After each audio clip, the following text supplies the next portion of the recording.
Hey there, Autognomes and Aarakocra. In this week's Streetlight, we're on site at the grand opening of Chance Encounter Games to hear about people's campaigns and characters. This episode is brought to you by Goblin Society Games. Go check out their space western setting for a Savage Worlds campaign, Hellbind. It's a fun and flavorful setting that goes deep on building a single planet and its 6 moons, and giving each of them a very distinct feel and mechanics. My long-running home game doesn't use the Savage World system, but it is set in space, and I've been incorporating a lot of the ideas from Hellbind into the game. The book has a ton of great ideas for making a campaign feel like it's really set in space and not just in a cosmetic way. For example, the gravity fluctuations, spore clouds, and crewless cargo pods launch between worlds surprise my players and enrich the narrative of my campaign. I'd highly recommend it. We'll link to the Goblin Society Games website in the show notes. And through July 23rd, if you purchase Golden Society Games products on DriveThruRPG, they'll donate 10% of the proceeds to Partners in Health. Let's roll initiative.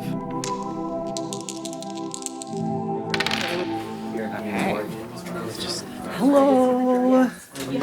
Welcome in. Welcome back to Campaign Swallow. Thank you. Thank you so much for having me again. It's incredible to see the opening of Chance Encounter Games. Yeah, I am super excited. I'm constantly astonished and delighted by how enthusiastic people have been about the entire thing. I'm so excited. I'm so glad to hear it. It's busy, eh? It is. It's been this busy all morning. I was expecting to have a little bit of downtime, like when we opened our doors at 11. Was no. 11 o'clock, suddenly the shop was full of people. And I was like, oh gosh, let me move my paint cans away from here. I was here at 10:30 last night painting stuff. Oh wow, you just got it ready to go, eh? Oh yeah. We got the keys 1 month ago, and it was completely blank, completely unchanged, and we were taking down walls and completely repainting stuff, wow. putting up, yeah. What was the space before? It used to be a place called Seattle Gold, which was like a sell your jewelry to us sort of space. Sure. And before that, it was a jewelry shop. So that explains the bar. Yeah, they had really hardcore security in here we had to rip out. This place was absolutely crawling with a network of interconnected magnetized security systems. And it was oh god, what here is for the fire alarm, what is for light, and what is for security, because I don't need this level of security. Just cut one wire, see what happens. Yeah, we'll just hope. We'll hope. Oh my gosh, you don't want to see the state of my circuit breaker. It's a nightmare. Well, I do like the portcullis that you still have. Yes, yeah. Got fun dungeon vibes. Yeah, the cool cast iron, we've got the grate out front and the portcullis in back. My landlord was like, "Do you want us to take those off the building? You don't need this level of hard sort of security." I'm like, but the vibes though. Consider the vibes. Yeah, because what events are you going to be having in here? Yeah, so we're going to be having during the retail daytime from 11 to 6, the gaming room is available for people to reserve, either to just hang out, play board games. We've got a board game library back there, or to reserve to play their own role-playing games. Cool. Or at 6 p.m., retail out front shuts down. All the lights get dim. The music and the sound cues start spinning up, and the back room becomes our professionally run game space.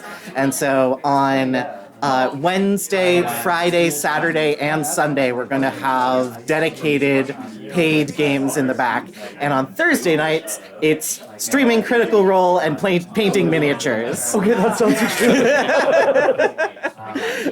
I'm so psyched that this is going to be a really cool space. I really hope that we can really kickstart getting people into games in the neighborhood, because I've just talked to so many people who want to find a game, and I'll have 2 conversations 5 minutes apart that are both I just can't find anyone to play with. And I'm like, I wish you were here 5 minutes ago, because then you could have found each other. And I'm hoping to be that place where people can find each other. Well, that's awesome. I mean, I think this is the best possible space for that. Yeah, I was really ecstatic to find it, and so close to Distant Worlds as well. I was gonna say you got a board game cafe like half a block away. Exactly, and we're doing a bunch of collabs with them, and so it's really great because our space is so small, and we don't offer food or anything like that. Right. When people are looking for, if our table is full or they want to grab a snack or a coffee or something, and be like, just cross the street right over the way, Distant Worlds, you can't miss it.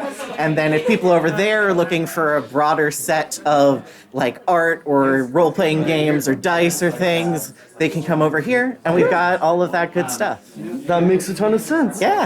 Thank you so much again for letting us ask Of people about the course. games here. Yeah, I'm excited to be part of your network. And likewise. Yay! Beautiful. Thanks so much. Yeah, of course. Thank you. I guess we'll go hang out behind the portcullis with the sign.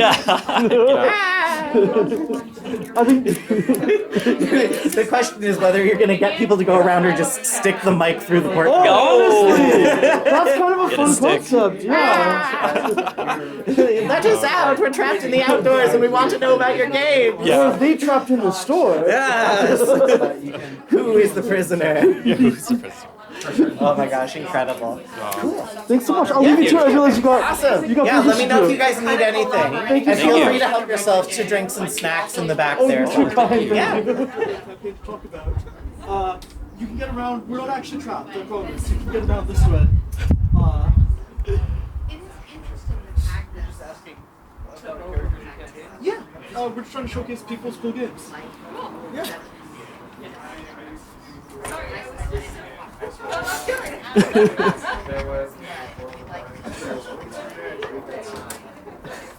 Yeah, I didn't realize we'd be like in a jail. The sign would be bigger if I did. I guess can we record through here? We could stick the mic through. It's a fun little. Yeah. That's so Do you funny. have a character campaign you'd want to talk about? Sure. Yeah, you can either come around the back or we can record through the jail bars if you feel like it. Okay, sounds good. Record through the jail. We gotta get a picture of the jail bars. I'll just keep holding the sign here because I think this is the best people are going to see of it. Yeah, come around back if you want to record, or we can try to do it through here, but probably come around back. Yeah. How's the sound? Good. Awesome. I'm just hiding from. Thank you for see. We're not trapped. You can now see that we're. It's alright, it does have a certain ambiance to it. I do like the It kind of does, yeah. Dante was saying this used to be like a cash for gold place. Did it? That's why there's so much security, because they used to have gold in there. That's awesome, actually.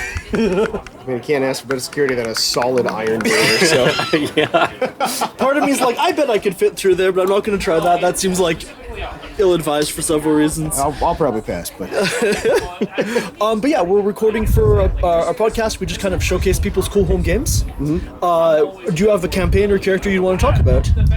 Oh, God, yeah, I guess. I've been running a campaign of Pathfinder for almost 3 years now. Cool. What's been happening in it? There's one person playing as a poppet who has turned into a weird bug creature by making deals with fey entities against the better nature of the party and everyone else. So, basically causing problems for everyone involved. And you're the GM for this. Yes. How does it feel to have a player who is fun but also kind of mischievous like that? Personally, I love it.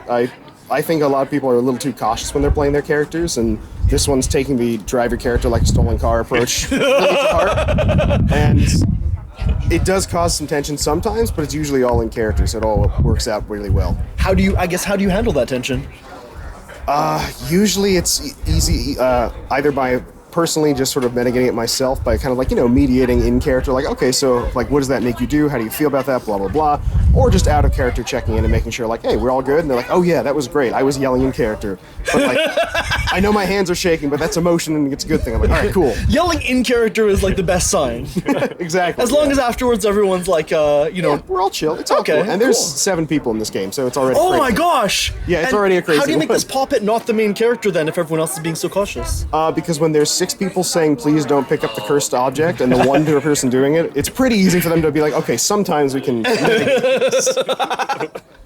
Well, do you see the campaign ending in a way that are you gonna have to kill this character off to end the story?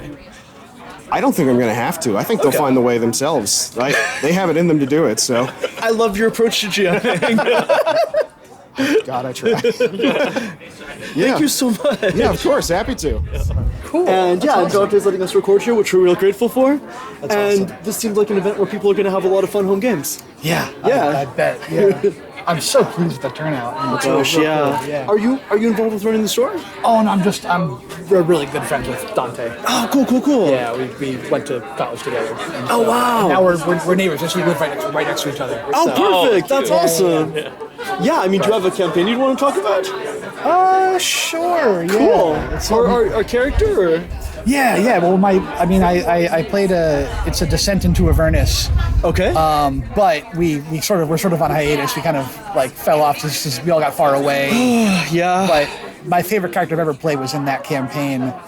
Because I went in not really knowing anything about the campaign, and so the character I made was a con artist who he was a bard who sort of was outwardly more of a rogue. Okay. But used magic in secret, and so the way that he solved all of his problems was by talking himself out of them, or by using, trickery and a little bit of illusions to just, avoid the fight, or convince the person that they didn't want to fight him. And it was really fun. My DM had a great time with just saying, all right, I'm going to take you out of the city that you're familiar with, Sure, and put you in one of the planes of hell, and just see how that works. And so he had to really. It was a fun exercise in sort of, all right, all of the tools that my character has at his disposal are useless here. Yeah. How does he cope with that, both mechanically and emotionally? Because you can't use deceit and stuff. You can't use deception and stuff as much. Not really. What we ended up leaning into was he had to sort of be a little bit more outward with his magic. He had learned absolutely no offensive spells. It was all illusion and influence. Sure. Magic, and that was not going to help him. So because you're playing a module that has a lot of combat and a lot of fighting. Yeah. Which I didn't know going in, but I was actually happy with how it all turned out. Until the campaign sort of we had to sort of call it because none of us were available to play together anymore. That's how a lot of these things go. Yeah, but it was a lot of fun while it lasted, like most of these things are. I don't ever lament, a campaign that just sort of fizzles, because it's always fun to just, look back on. Since then, have you played more characters that are like damage per round optimized? Yes, yeah. I played a nice little duo campaign where I was playing a rogue. And she was a lot of fun. Very much like the sort of just your classic cloak and dagger. Hell yeah. Like sneak up on someone, stab them, or a million sneak attack dice. That was a lot of fun. I tend to gravitate towards characters that are very talky, very diplomatic, I guess, is the word. And so it was fun to just be like, no, stab. I mean, diplomacy is kind of tough because, on one hand, it's like something that you're doing as a person, and then you have to roll to see how well it went, which is kind of the one thing in any of these games that's like that. Because I'm not, I'm always the DM. I'm not, stab me and see how much damage I take. That would be unhinged, right? But if someone's lying or trying to persuade me, then they actually have to act it out.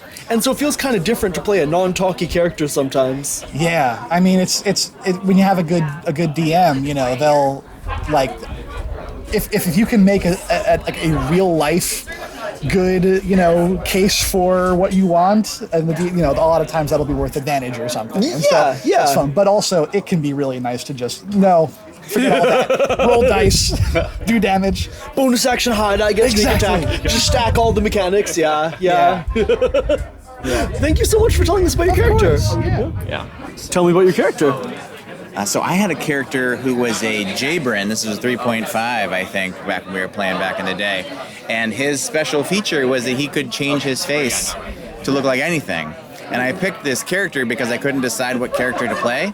So I wanted to play all the characters. Of course. He can shapeshift, and I have a background in improv and performance. So I was like, cool. I'm just gonna role play whatever character I feel like. And the what ended up being really interesting, my good friend was a game master at the time. We're both therapeutic game masters. So it turned out that my character, being able to change his face at all times, was an interesting metaphor for my inability to be present and be myself sometimes with my friends and my loved ones. And so that ended up being this really interesting metaphor. And what he did in this game was my character's dad was kidnapped and Okay. put into a prison cell. Okay. Where if I tried to rescue my character's father by getting him out of the cell, he aged. Oh gosh. So he like aged as I pulled him out of the cell. And as I pulled him out, my character, Yes. my character thought it was an illusion. So I dragged my father out trying to save him, ended up killing him while saving him, and my character continued to believe that he could go find his father somewhere, and his father could be saved. Oh gosh. Right. How long did it take to figure that out? Never did figure it out. My character to this day still believes his main goal is to go out, find his father, and save him. In a way to save himself, right? We're all just extensions of our fathers, right? So he was going to go try to save his father, and he ended up, in trying to save his father, killed his father. What does it feel like to play a character that you know their mission is so futile? Very much like a lot of life in 2025 capitalist America. I definitely that experience of playing him was so beautiful to play that character because it was so relevant and so metaphorical for the way that I interact with my own life sometimes. Wow, I mean that is the most upbeat and positive way to think about this. Yeah. Do you feel like I guess playing a character that you like identify with that much has like changed your outlook on life outside the game? I feel like we all play characters for a reason. Okay. So whether we realize we're playing a character that's a beautiful metaphor for our lived experience, or we don't realize that, we are in one way or another all playing characters for a reason. Every character I've ever played has been, in most ways, an extension of something I was looking for. Sure. I was a clumsy, overweight kid who played ninja James Bond characters. Interesting. Because as a kid growing up, 1993, when Jurassic Park came out, everybody was making fun of me by banging on the table and Holy making shit. water shake. Right? Kids are awful. Aren't they? So I played ninjas. Sure. In my games. And I played ninjas who were really charismatic because I did not feel like I was dexterous or charismatic. My characters could be. I didn't realize it at the time. But looking back on it now, I think, wow, I was looking to get something out of playing that character. Right. And there's always, I think anybody who plays any character has a reason why they play that character. They just don't know yet. I really like that. Thank you so much. Thanks for having me. God, this is the most philosophical thing anyone's ever said at any of these. My name is Parker Douglas. I'm the lead organizer for the Seattle RPG Variety Society. There was another group of identical name that got shut down last May, and I decided this January to reboot it. And I've been active in various online and in-person communities, so I'm very familiar with. I had a very big fixation on trying to making sure that I wanted to make sure when I brought people in, they would have like a fun time, a safe time. They wouldn't have to deal with. Yeah, what does the group do? We organize one-shots and open table campaigns for public. We're not like a whitelisted group. We don't discriminate on who we allow to play or run things. It's just like if you want to play a game or if you want to run a game, you can use our platform as long as you just follow these rules, right? Just standard, most of them are very bog standard things you'd see at convention regulations, you know. I wanted to organize this because it has been very hard for people to find non-D&D games. And the thing that I feel that most people, that's been kind of like, because when you try and start these groups, you're kind of like foraging around in the jungle, right? Sure, yeah. And I want to create like a centralized location for people who want to play non-D&D stuff, and like not have to, like, the GMs don't have to worry about quality, personnel management, so like figuring out what dealing with problem players, moderation, or having to deal with the logistics. I handle all that, and they can just focus on running games, right? Very cool. Yeah. If you had to recommend, I guess, of the systems that are not D&D, can you recommend a system that you think people should try that they probably don't know about right now? I would recommend, I guess, my favorite game, my couple favorite games, Copperhead County. It's a hack of Blades in the Dark. That's kind of more like Breaking Bad meets Lucky Logan. Cool. I very much am a big. I'm very much a big fan of narrative games and stuff like that. I also guess a more crunchy game that I've liked recently because I've been running one shots out the wazoo. Sure. Is probably Dungeon Crawler Classics, which I guess that's more popular. So that might not be as a niche title, but it's very besides that one, I always have a list on my head. The second you're trying to say it, that's what it is.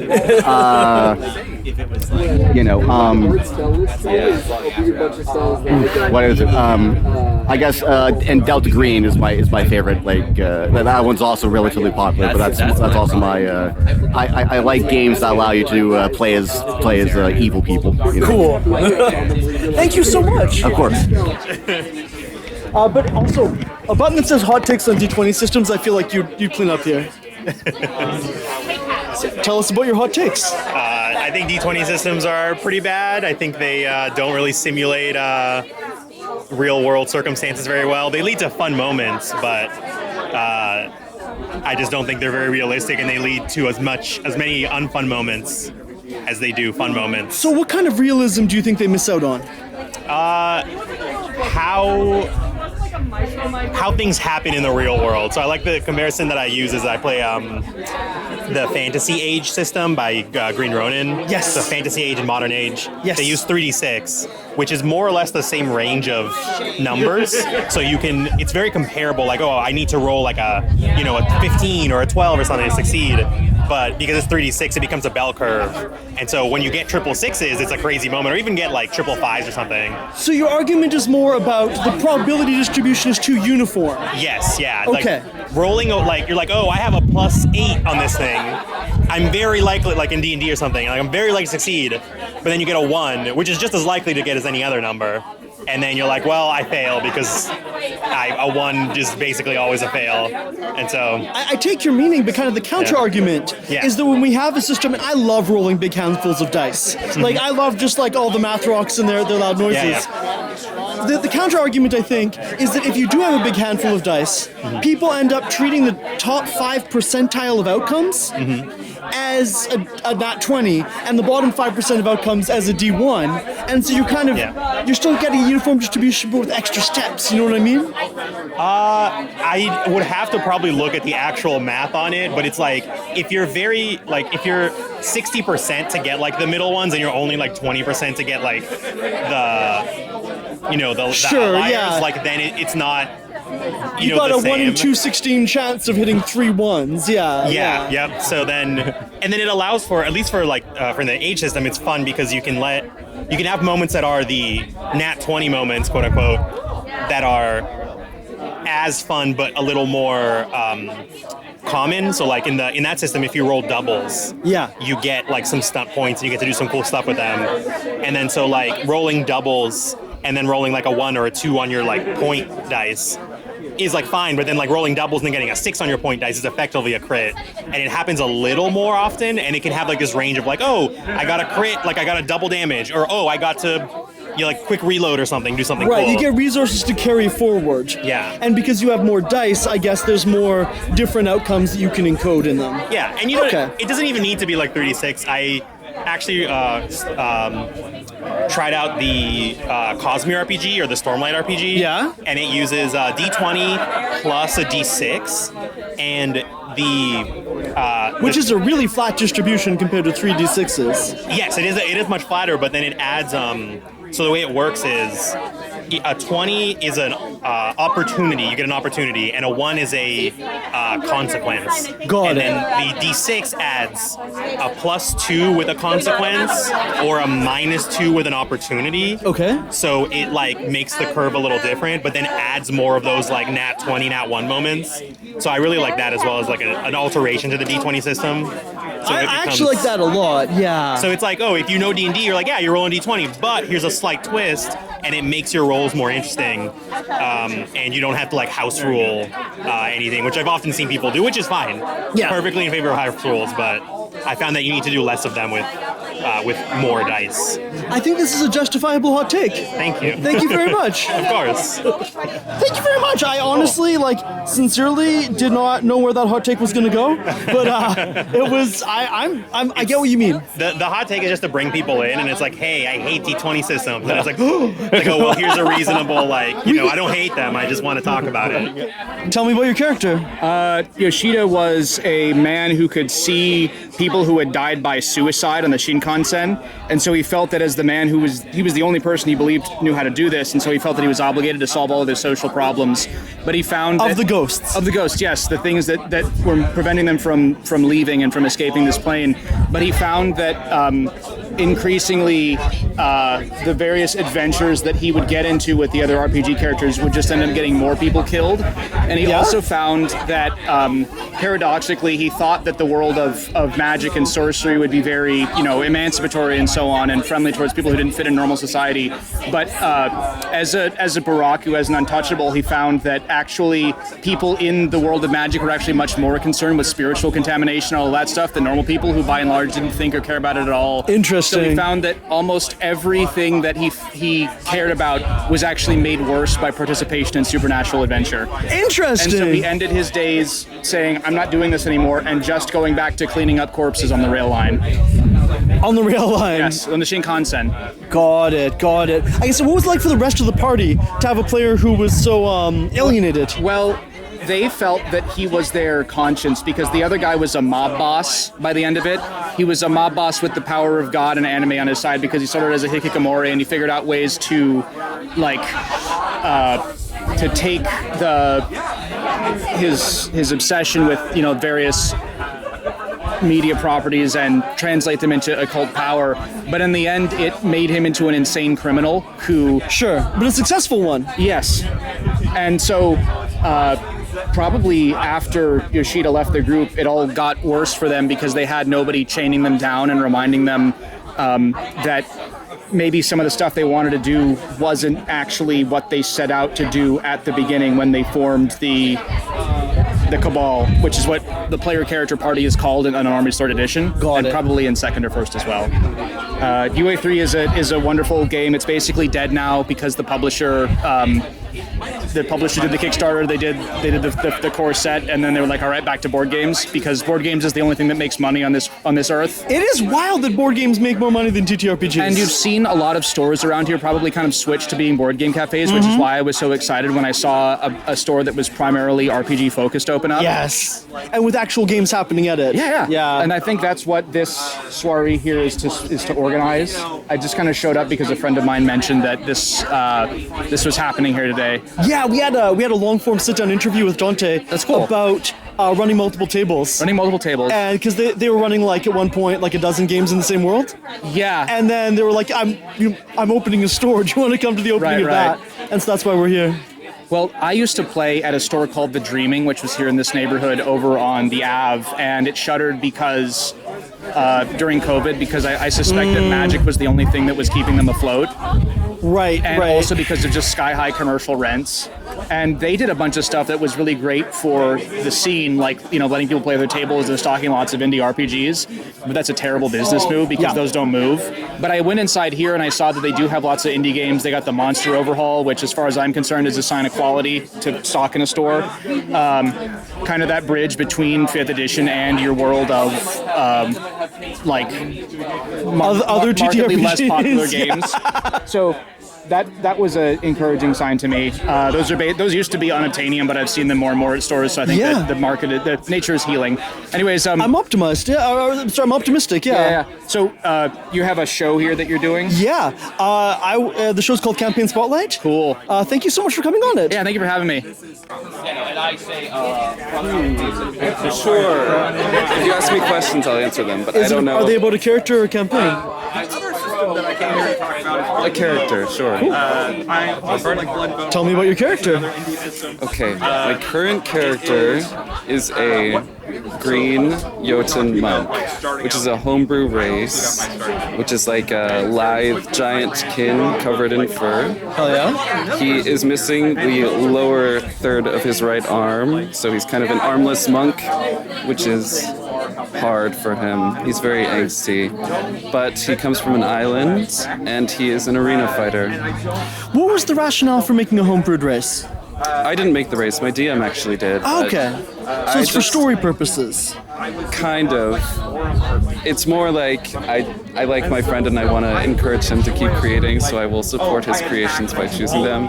And also, I like playing tall characters because I myself am a tall person, and I don't give that up so easily. Would you ever play a gnome under any circumstances? I have, actually.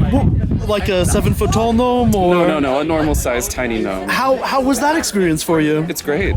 I like the extremes. Okay, that's valid. Yeah. I guess what motivated you to play a character with one arm? Well, I like having hurdles for my characters to overcome, and so this traumatic event of him losing his arm was a big impetus for him to even become an adventurer, and it's also something that he could either grapple with and accept, or because the world of D&D is magical, he can potentially heal it. So there's lots of different paths, and it's a good impetus, I think. What do you think his arc is going to look like over the course of the campaign? Well, we're about halfway through the campaign now, and well, of course, he's met this group of fantastical friends and whatnot. As one does. He's also very interested in notions of the gods, because his people, the Jotuns, are very, they're an ancient race that existed, like, before the arrival of gods in this world. So the campaign is currently grappling with those themes, and he also has this whole thing with his family, of course. So I think his arc is tending towards... It's hard to say at the moment since we're really embroiled and stuff, but I think he will accept his flaws and eventually become an advocate for... Well, I don't know if he'll become an advocate. I think he will remain nomadic. That's my guess. Well, I wish... And he might die. He might die, yeah. Well, if he doesn't die, I wish him the best of luck. I do too. Thank you so much. Thank you. I like your pins, by the way. Oh, thanks. I have... What's the Orca one? Oh, which one's the Orca one? Oh, this? Yeah. OrcaCon in... have you been to OrcaCon? Never Oh my gosh, do you live in Seattle? I live a block away. Oh, hell yeah. It's in, like, SeaTac Tacoma type area in January. That's all for this week. I'm Production Master Riley. And I'm Dungeon Inspector Jake. Thanks again to Chance Encounter Games for giving us the chance to record at their grand opening. And thanks again to Goblin Society Games for sponsoring this episode. Go check out their website, which we've linked to in the show notes. And if you enjoy the show, consider subscribing and leaving a review, which helps other people find Campaign Spotlight. If you'd like to support our work, consider going to patreon.com/campaignspotlight and becoming a patron. And if you were playing in 4-dimensional space, you could make nice symmetric D10s, D24s, D32s, D96s, D720s, and D1200s. For more on the show, including links to all our social media, visit foldedfrequencies.com/campaignspotlight. I don't even understand that. It has the most 4 dimensions, the most regular polygons of any dimension. Right, because we can only have 5 regular polygons in our dimension, or 5 regular polyhedra, right? We have D4s, D6s, D8s, D12s, D20s, and they're all very regular and visually appealing. Yeah. But you get more sides in 4-dimensional space, and you can get nice symmetric D10s, 24s, 32s, 96, 720s, 1200. Okay, you heard it here first on Campaign Spotlight. Campaign Mathlight. Campaign math time. Oh no. A fun math fact every episode. Math spelunkers. Riley, why is no one listening to our show anymore? All right.